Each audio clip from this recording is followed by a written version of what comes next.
News 24 got exposed. Their fact-check disc is a joke.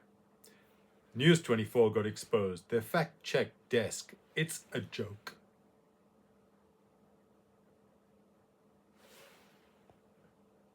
What happens when people claiming to fight fake news get caught spreading it? Well, that's exactly what just happened to News 24. Their own misinformation desk, yep, the one built to protect us from lies, just got publicly exposed for publishing a full falsehood. And the worst part? They didn't just get the story wrong. They doubled down, they twisted the facts, and then tried to silence anyone who called them out. So buckle up, because this story is deeper, weirder, and more damning than you'd expect from South Africa's so-called most trusted news brand. Let's start here. News 24 created their disinformation desk to combat fake news and hold others accountable.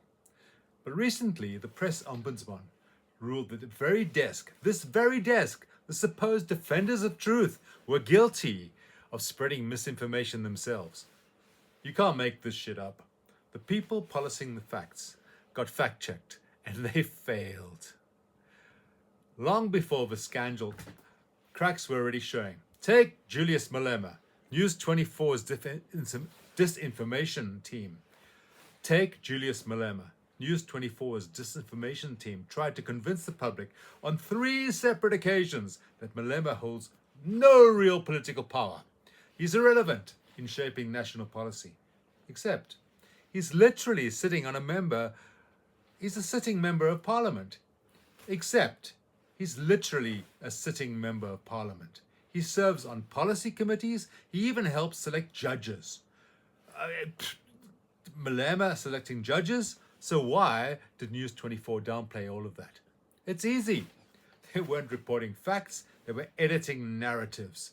And this wasn't a one-time slip-up, it was a pattern. But the next case, Akaland grab lies, would shatter whatever credibility they had left. Enter the Akaland Boerdery craze.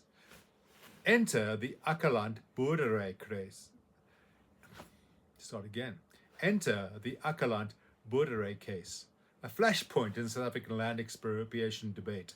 News 24 swooped in with a bold claim. No, the farm wasn't expropriated. It was sold privately for 80 million. That sounds clean, right? Well, only it wasn't true. Not even close. The press ombudsman later confirmed that the farm was expropriated under Section 8 of the Expropriation Act.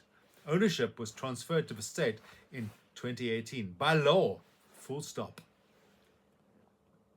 News 24 knew none of this. Why? Because they didn't even have the court documents when they wrote the article. They never got a legal option. They didn't consult experts. They just winged it. They published what they felt was true, like it was some kind of legal voice note. And the arrogance didn't stop there. They genuinely acted like they were the final arbitration, the final word, like they're the boss of us, dictating what we should believe while skipping the actual facts. Spoiler, they're not the boss of us, and they're definitely not above accountability. Once the SA Institute raised the red flag, the press ombudsman stepped in, and it didn't go well for News 24. The council ruled that News 24 misrepresented the facts, omitted critical information, and published misleading legal claims without any expert backing. They even admitted during the hearing that they got legal advice after publishing. That's not journalism.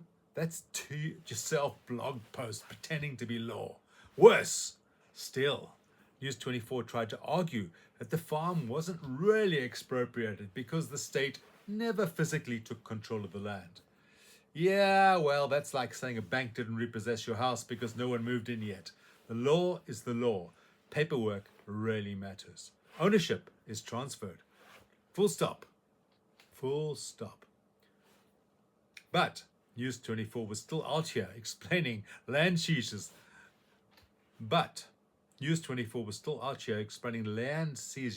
like a confused uncle in a WhatsApp chat.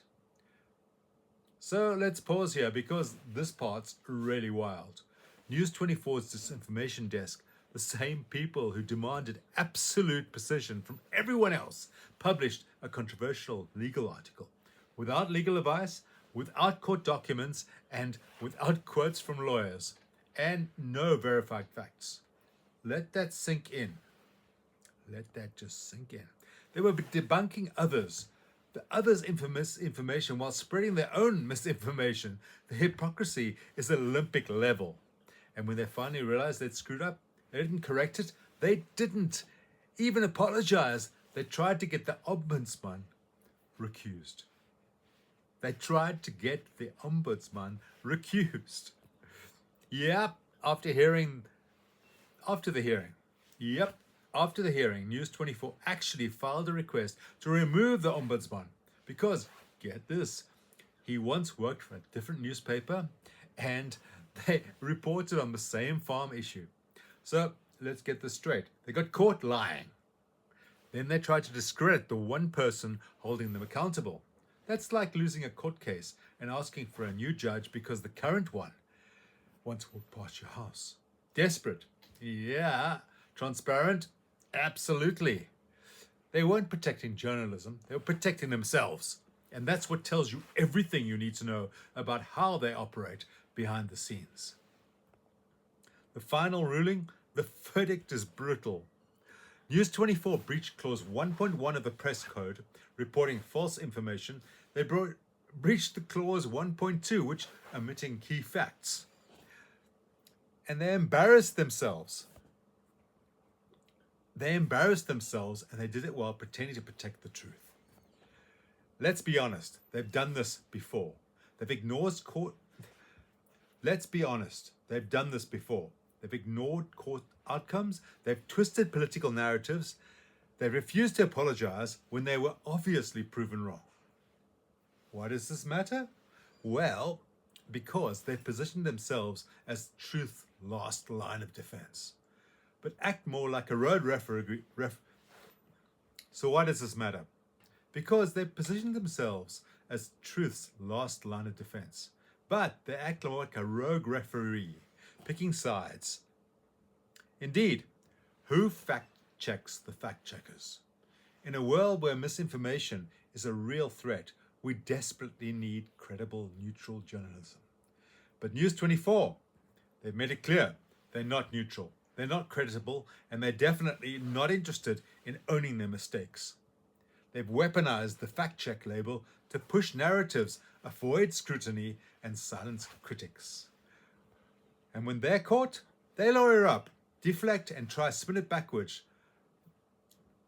And when they're caught, they lawyer up, deflect, and try to spin it backwards on the watchdogs. So here's the question. If we can't trust the fact checkers, who can we trust? This isn't just one story. It's about the entire integrity of media in South Africa. If truth is optional, so is democracy.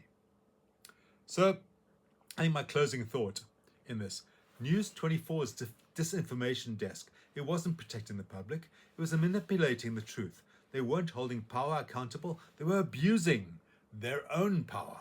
They weren't saving us from fake news, they were fake news. I appreciate the watch. Now let's shake things up. Don't just hit that like button. Make some noise. Engage, react, be heard. Pass this video on to those who are still clinging to the mainstream narrative. Let's get the truth ripple outwards. You want to help pull back the curtain? You want to help pull back the curtain on media manipulation. Subscribe now, and if you're ready to level up in your support, hit join and become part of the resistance. Stay sharp, stay defiant, keep questioning. Thanks for your time, and never, ever let someone tell you they're the boss of you. And never, ever let someone tell you that they are the boss of you, especially not a newsroom that can't even read a court ruling. Until next time, guys, take good care.